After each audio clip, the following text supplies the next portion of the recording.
Well, thank you for coming here to Yahoo today. There's so many causes and initiatives that are important to you, and I want to talk about all of them because I really admire everything you do, and I'm very excited to talk to you. But there's one in particular I want to make sure we get to, which is I don't know much about AS. Okay. I'd like you to explain to me what it is and the Sure. work you're doing for that. Yeah, so AS is short for ankylosing spondylitis. It's an autoimmune disease that I was diagnosed with about 7-8 years ago. It's pretty typical for people who are diagnosed with it to go a couple years without being properly diagnosed, even misdiagnosed. But millions of people suffer from it. So really my goal is to bring it to the mainstream because there's I've not heard of it. Yeah, a lot of people. So basically, when it started for me, I had a lot of pain in my SI joints, my back, and it had no cause or reason. There was no point of injury. Went to a lot of different doctors. Nobody knew what was going on. Got to a point where it was really debilitating, and it was right when the band was starting. So we were unsigned and really trying to hustle, living on the road, and then in excruciating amount of pain. It was a really scary time period for me. Luckily, after a couple years, saw a rheumatologist finally and was diagnosed with AS and got on a treatment plan, and it really just saved my life, saved my career. It must have been a relief to finally be able to put a name to what was going on. Yeah, when you're seeing a lot of different doctors and either one, they say, I don't know what this is, or even worse, two, they say, oh, I know what this is, and they're wrong. Or did they ever tell you it was in your head? Or Yeah, oh yeah, there was that too, where they say, well, maybe it's like a mental thing. You're like, no, trust me, like this is not that. Mm-hmm. So yeah, it was really frustrating. It was scary. So my goal is just to raise awareness, and that's why I'm part of this campaign. You can go to monsterpainas.com. I like the name. Yeah, funny. And honestly, it's for anybody who has AS. They're like, yeah, it is a monster pain for sure. Mm-hmm. But you could just take a few-minute quiz and find out relatively quickly and get a rheumatologist in your area that you're referred to. So I just wish I had that available to me. So that's. Did it ever affect your ability to perform? Because obviously when you perform, you're so physical, and were you having to like hide your pain, fight through the pain? Yeah, for sure. When I was really pre-diagnosis, especially, there were shows where I couldn't move on stage. I was just totally, standing next to a microphone and not moving at all. And I thought that was the end of the band. I really thought that this is it for me. Because no doctor could figure it out. The pain was just getting worse, and I couldn't do what I loved and what I wanted to do.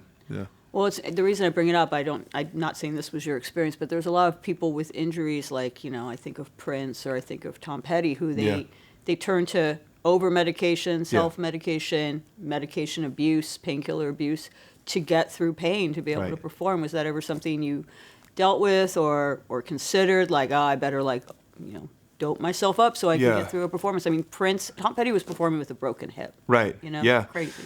Yeah, I think that was a scary thing for me in the beginning, for sure. When you're seeing doctors and people don't know what it is, you just want to throw pills in. Yeah, you kind of want to put a Band-Aid over it. So I think that's why it's so important that people really see a rheumatologist and actually get treated. Mm-hmm. But yeah, it has saved my life, honestly. So that's why I'm so passionate about it. Awesome. Well, I'm glad that it was taken care of and you had a happy ending to that scary story. Thank you. Yeah. So another thing related to health, but mental health, you've been a real advocate about being part of the national conversation. I've only actually noticed in the last maybe couple of years that a lot of celebrities are talking about the fact that they have depression or other mental issues. That was something people didn't talk about a few years ago. Why is that something important for you to be open about?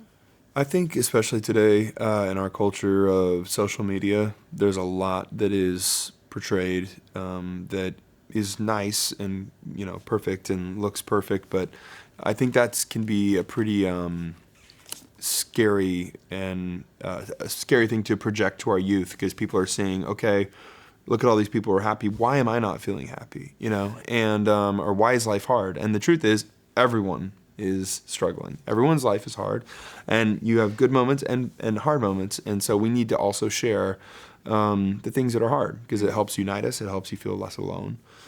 So yeah, I've struggled with depression and anxiety since I was a teenager and been in therapy for a long time.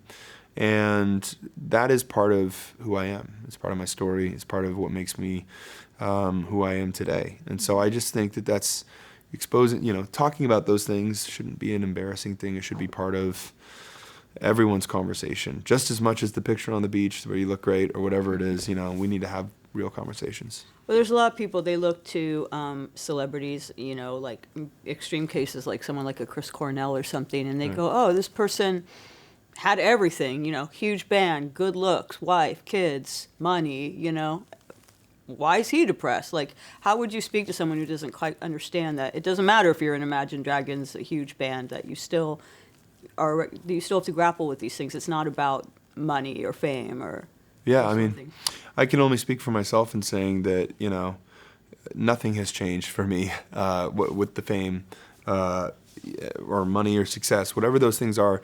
That is not the cause of happiness, and that is not the cure for depression or anxiety. So anybody who thinks, well, when I get here, I will feel better, that's right. Just not the way it works. And even today, it's it's a lifelong battle for me with my health, with mental health. You have to be up for a fight.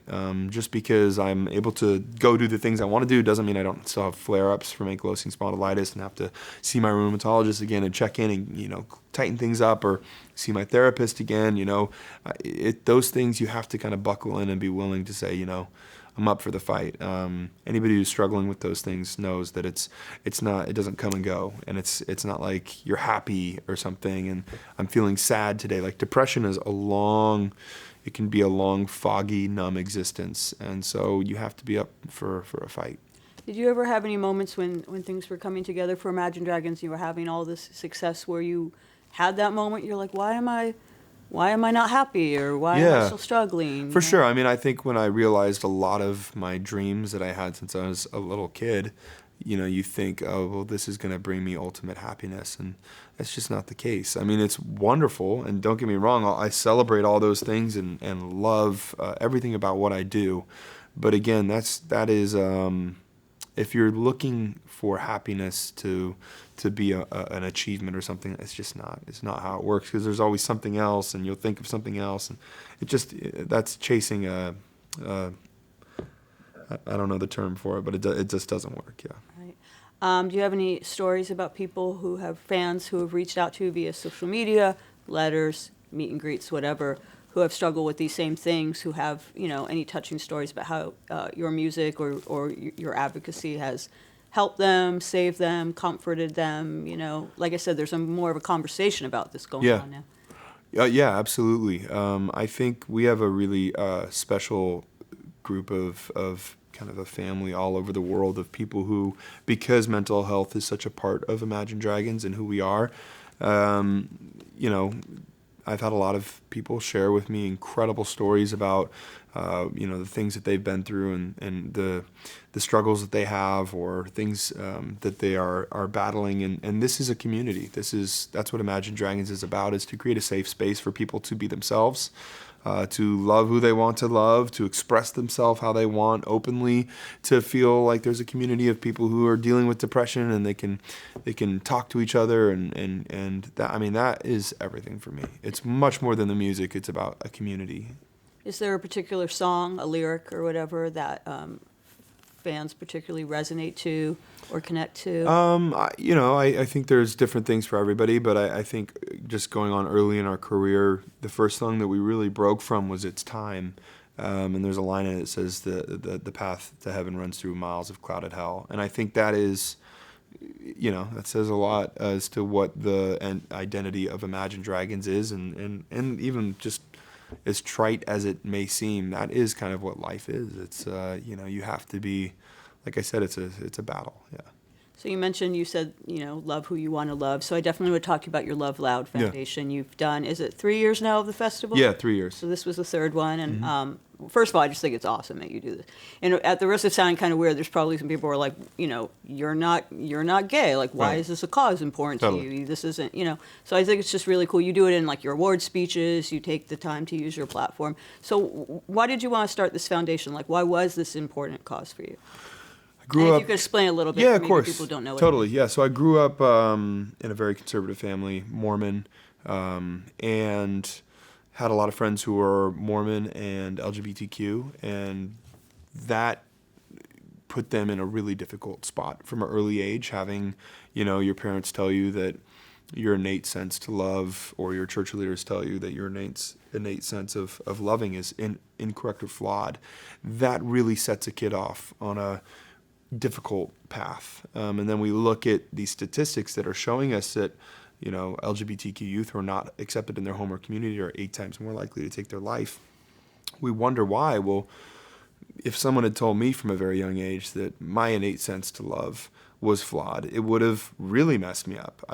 So it's not, our LGBTQ youth are not broken. Society is broken. Our culture is broken. And so that takes everybody to get involved to fix it. It takes people of privilege, people with platforms to speak up and talk about it.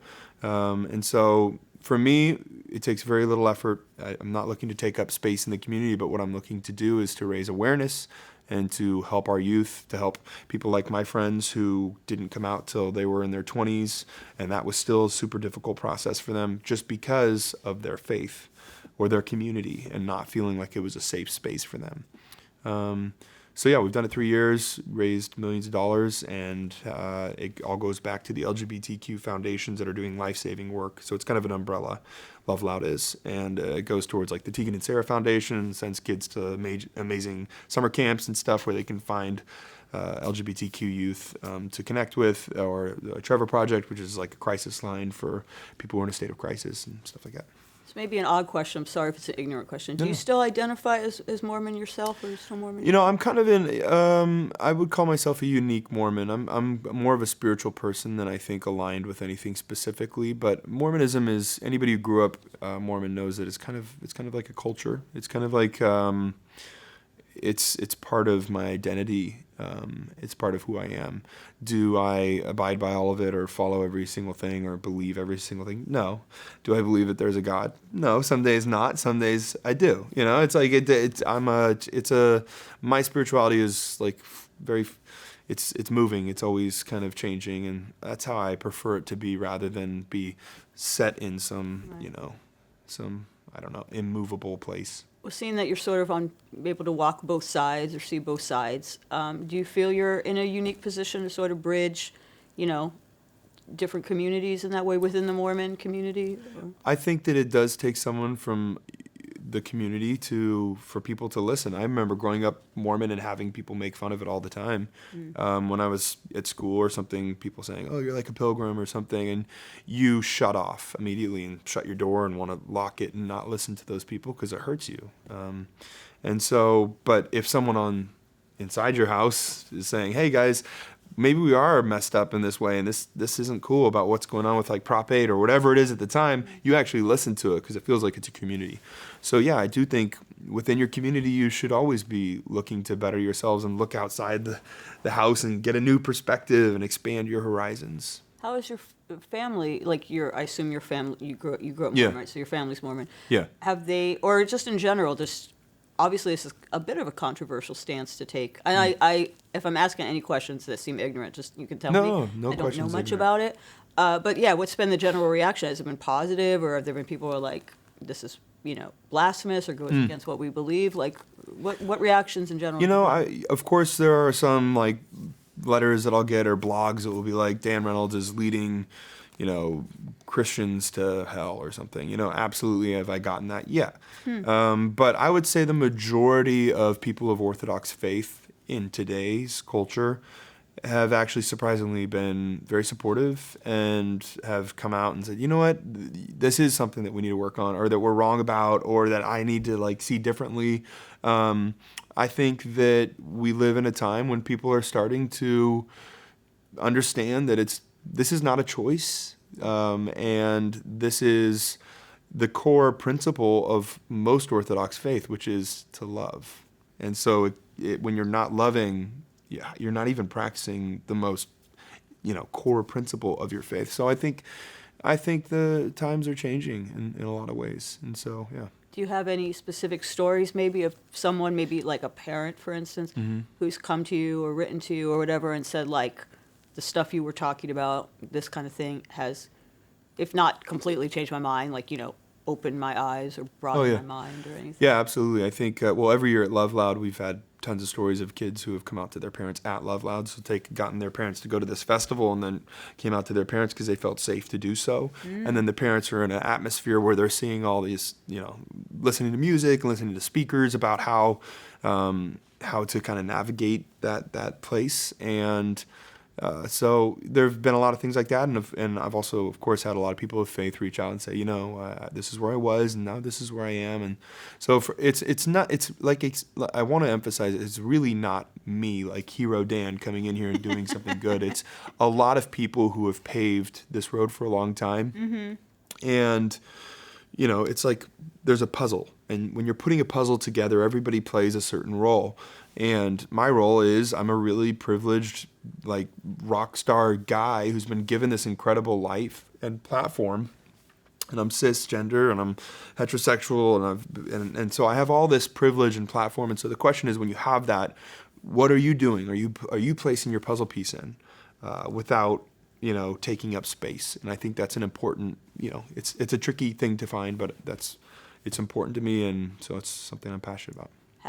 Given that you're so successful and at such a certain level, has there been anyone in your camp that you work with, I'm not asking you to name names, but at the label, at management, whatever, that's sort of been like, actually, maybe you should tone this down. You're alienating a certain core of the audience or alienating the mainstream audience. Maybe you shouldn't give a speech where you talk about this, or have you gotten any backlash in that? I definitely have surrounded myself with a team of people who really believe in letting the art speak, from the label to management to, it's always, I've never had anybody tell me, hey, Dan, stop, or Dan, even if maybe they didn't agree with me, everybody on my team believes in the art should be what it is, and I am the voice of what Imagine Dragons is with these guys in the band, and so we speak our truth, and if we don't have something to say, then we don't say it. And so long story short, no, we haven't had anybody who's Do you wish, again, I'm asking you some loaded questions, do you wish that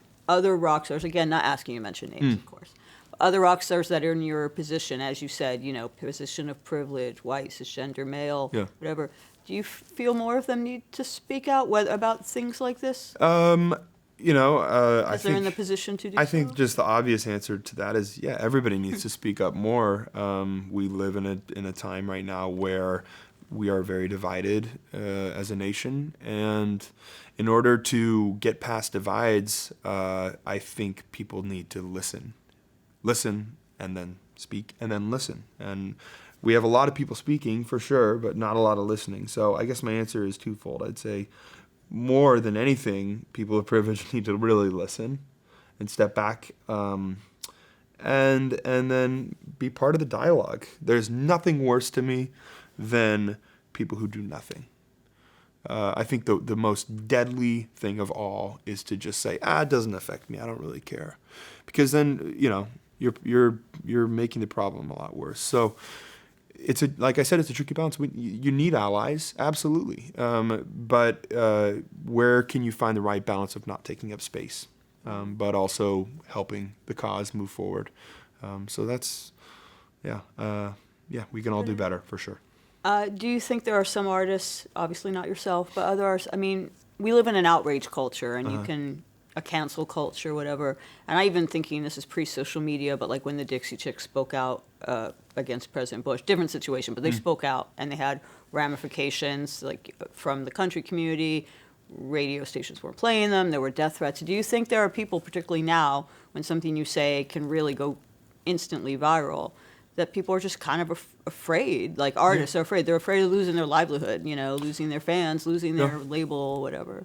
Absolutely, yeah. We've set ourselves up for to exist in a culture right now where people are afraid to talk because it's forever. I think 10 years ago people could say things, and it's who was in the room when you said it, and then they tell people, and then it fades, or you know what I mean. But now it's like every word you say needs to be perfect, or else here it is for everyone to see and judge you off forever. And I think that's a scary thing. In some ways it's good because it helps us to, be smart and think about the things you're saying and be tactful and that's nice, but also it's scary because people are afraid to, I've talked to a lot of people who I've tried to get to come to LoveLoud, for instance, who say, yeah, I would love to speak about that, but I'm afraid because I don't understand all the pronouns and things like that, and I'm afraid I'm going to say something wrong. What if I say LGBT and not LGBTQ plus, plus is, it's all this. It's, first of all, I would say it's actually not that much effort to learn the pronouns. It's just not. It takes, you're putting a lot more weight on that than it is. But secondly, people just want, at the end of the day, people are a pretty good judge of character, and they can tell if someone's in something because they care or not. And they're pretty forgiving when it comes to things like, if you're trying to do good, then I think we're getting to a better place, is what I'm saying. Are there people like whatever the cancel culture thing, whatever? Like, I just think it's going to work itself out. It's working itself out. But yeah, should we be more patient and loving with each other? Yeah. But should we also not be racist and bigoted and stupid and do stupid stuff? Yeah. So, yeah. There's nothing you never have those fears though, like, oh, maybe I shouldn't say this, maybe I shouldn't do this, maybe I've said too much or whatever. It doesn't seem like you have. I think earlier in my career, for sure. I think I was always afraid to do anything wrong. I was afraid to perform on live television. What if I sing something wrong? What if I say something? What if I forget the words? What if in this interview I offend somebody? But I think as I grow a little older, you realize, you know what? It's important to be flawed. Mm-hmm. Otherwise, it's extremely boring. I'll watch an interview, and if I feel like somebody is being careful, you don't want to watch it as much, because we want reality, we want to hear truth. That's the upside of social media, I think, is people feeling like, there are people who want to see what their favorite rock star ate today, or whatever, or to have that. I just want to hear. Yeah, people want to hear real things. Yeah. So I have a couple questions related to your LoveLoud organization specifically in the festival. So if an on-the-fence Mormon parent or whatever is thinking about attending this festival or letting their kid attend this festival, like, what would you say to them to convince them, yeah, you should come, you should check this out? I would say LoveLoud exists primarily for people like that. It is to provide a safe space for people of faith who don't know, hey, I feel unsettled about this. I don't know, I've never been to any LGBTQ event before, I've never been to a concert before, whatever it is. We really make it a safe space for everyone. We say, listen, people of faith, come here, you're not going to be ridiculed, you're not going to be pointed at. As long as you're not being hateful, there's a place for you there. Obviously, if you're walking in with some sign that's like some bigoted thing or something, you're not going to be allowed. Has that happened? Protesters? No, actually. We have had an incredible, I've been blown away, frankly, with having a concert in Utah right in the heart of Mormondom that is sold out every single year and raised millions of dollars for an LGBTQ youth. It's kind of amazing. It's miraculous. And I think it goes to show that, look, at the end of the day, there are a lot of really good people on both sides. There's good Orthodox faith people that have just been conflicted. They don't really know what to do. They've been taught this, but their heart says this. We just need to be patient to some degree with that, while also saying, hey, we're losing our children. Like, actually, we need to have this conversation. And on the same side of the fence, there's just good people on all sides. There's bad people on all sides. It's a mixed bag, yeah. Well, this is related to something where you said that people have come out to their parents at the festival because of this feeling safe there. But I know you may not be able to speak to this directly, but what would be, if you have it, number one piece of advice you give to a parent of any faith whose child is coming out to them, like how to handle that?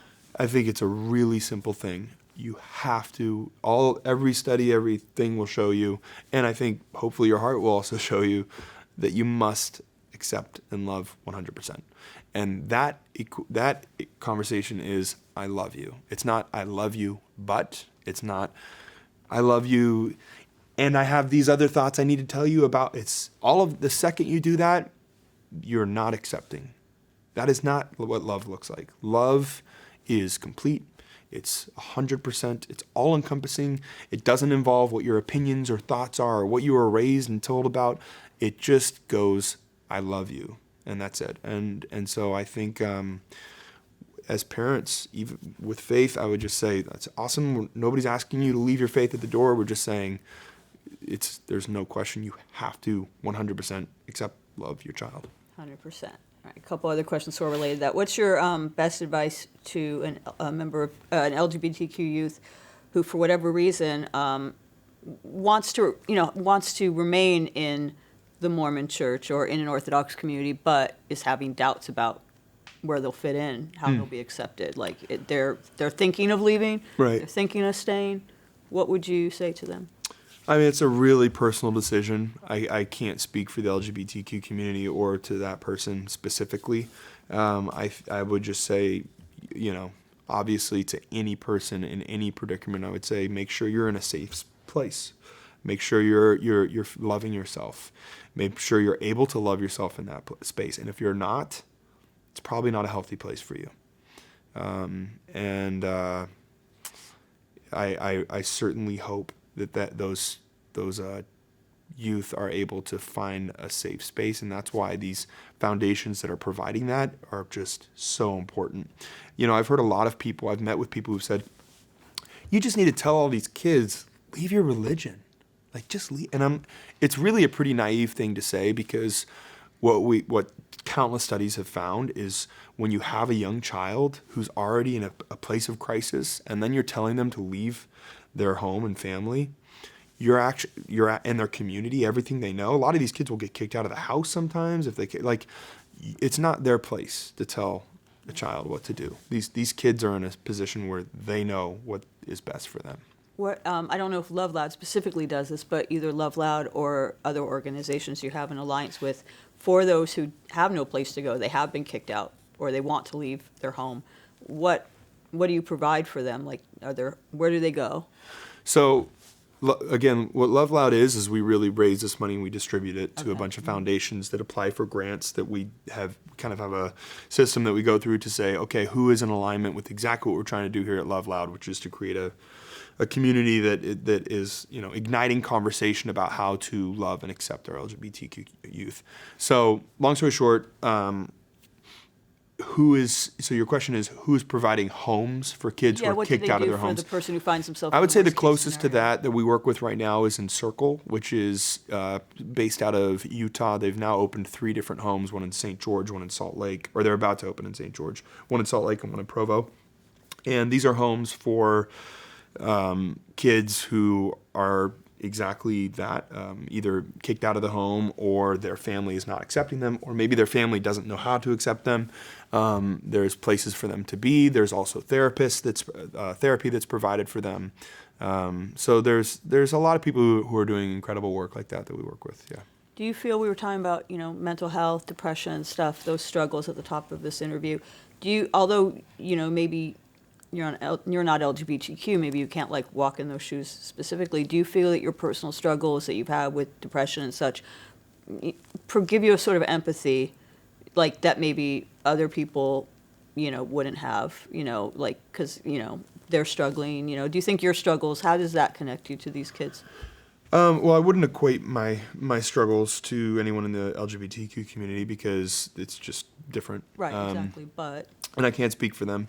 But yeah, I think, trials of anybody, any struggles you have in life, hopefully can go one way or the other. Either you can be bitter about it and say, well, I'm really mad. I was kicked out of college, for instance, and I could have been really bitter and angry about that, which I was for a while.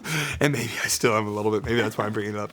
Or, I could look at it and say, okay, man, that helps me to have more empathy for somebody who was kicked out of college. So, yeah, I think, in life, hopefully you can take anything that has been dealt your way or a disease that I've dealt with, make me more grateful for my health and more empathetic for somebody when they're sick or dealing with an autoimmune disease. And I'm just wondering if frankly, given the history of the Mormon Church, if you really do think, in our lifetime, we'll see a real concrete change in the Church's stance on homosexuality.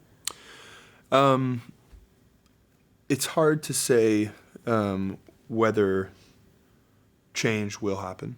I don't have the answer to that. I'm not the one who can make the change, but that would not deter me from at least trying. And I feel like I'm in a certain space in a certain community, and I either can do nothing or do something, or I could just say, I hate this, I'm out. And that has happened for a lot of my friends. I've seen it, and that's fine, and that's what they needed to do. I don't feel that. I feel like this is where I need to be right now, and this is what I need to be doing. And but I can't say whether or not there'll be actual change from leaders or people who can make that specific change. But I will plead with them, because I do think we're losing a lot of lives. And the number one reason for death among teenagers in Utah is suicide. Mm-hmm. And I also would say that our LGBTQ youth are 8 times more likely to take their life when not accepted in their home or community. Mm-hmm. So when you put those stats together, Yeah. it's a pretty deadly combination. And it's not just Utah, and it's not just Mormonism. Right. It's all Orthodox faith. And so I think it's a time for us to really look at ourselves and say, what are we doing? And we need to be better. What evidence have you seen, this related to what I was asking about, what evidence have you seen that people's minds have changed? You know, a specific thing. Yeah. What evidence of some change and progress have you seen? I think having the LDS Church endorse LoveLoud was a pretty cool moment. It's a small baby step, but it's an LGBTQ event that the LDS Church is endorsing, and that, whether or not that's not fixing it, but that helps. That helps in those homes, and it creates discussion and conversation, and that's what we want, to ignite those conversations. Also, they had a reversal of a policy recently in regards to our LGBTQ community, which it was helpful. But again, I think, obviously there's some ultimate goals and things that who knows if they'll happen or not, but we can certainly help. Aren't you working on a documentary of some sorts, or has it happened? Yeah, we did. So I did a documentary called Believer with HBO, and that came out and went to Sundance and different things like that. And it was all about LoveLoud and kind of what we're looking to do, and how, all these people who have really paved the way and done a lot in their communities. There's a lot of real heroes who, in Utah, right now, there's people like Troy Williams from Equality Utah that have been fighting for just years, decades in Utah, which is a really difficult place for to end conversion therapy, and they're making real change, and that's saving lives. There's people who are literally saving lives. The whole conversion therapy thing is just Yeah, on you would another think level of ridiculousness. it'd be ended in 2019, but apparently So not. what is next for LoveLoud and for your advocacy, either with LoveLoud, or other things you're involved with? I mean, I think my life in what I want to do is to pursue things that I'm passionate about. I'm passionate about music. Yep. Passionate about basic human rights, especially ones that pertain to my community and what's real for me. I'm passionate about ankylosing spondylitis. monsterpainintheas.com. Go take the quiz. Definitely don't want people to be misdiagnosed and undiagnosed for who knows how long. But yeah, so I try to take on just a couple things so that I can try to do them well, instead of taking on a ton of things and doing them poorly. Are you going to get involved with the elections next year, either at the think you have presidential to. or local level? Or? I think you have to. I think all artists should be involved politically in some way. I know that so many people argue and say, well, I don't want to hear about politics. If I wanted to hear that, blah, blah, blah. I just think, no, not in 2019, actually. I think we need to speak up, and we need to, hopefully have productive dialogue, I would say. Instead of yelling at each other and saying, you're right, I'm wrong, I think we need to have productive dialogue. This is what I think. What do you think? That's interesting. Okay, I think this. I think more of that would be great. Are there certain candidates, either at the presidential level or lower level state level, that you are feeling right now? I'm not. I would say I'm somewhere in the middle. I'm not Republican. I lean probably more liberal. Surprise artist thing. But I don't have a candidate that I would say that I am ready to say I endorse. No worries. Yeah. And then you said you're passionate about music, so we should talk a little bit about that. What's coming up next in that department? Well, that one had been the last decade of my life, and I have a newborn, 2.5-month-old little boy, trying to, thank you, be a little bit more of a dad. I have 4 kids at home, so I really want to spend more time at home. I've been on the road for 10 years. So long story short, music will be obviously a part of my future. Imagine Dragons will carry on, will tour, but as of right now, I'm trying to take a little time off. As a father, what are your chief concerns for your children, like the world they're going to inherit? Yeah. Love them. Let them explore and do all the things they want to do, and support them. Those are my goals. Keep them healthy as much as possible. Awesome. Well, you said that you're not hero, Dan, but I think you are. I think you're doing a lot of good for the world, and I want to thank you for that, and I want to thank you for coming to Yahoo as well. Well, thank you so much. Thanks for a great interview. Thank you so much.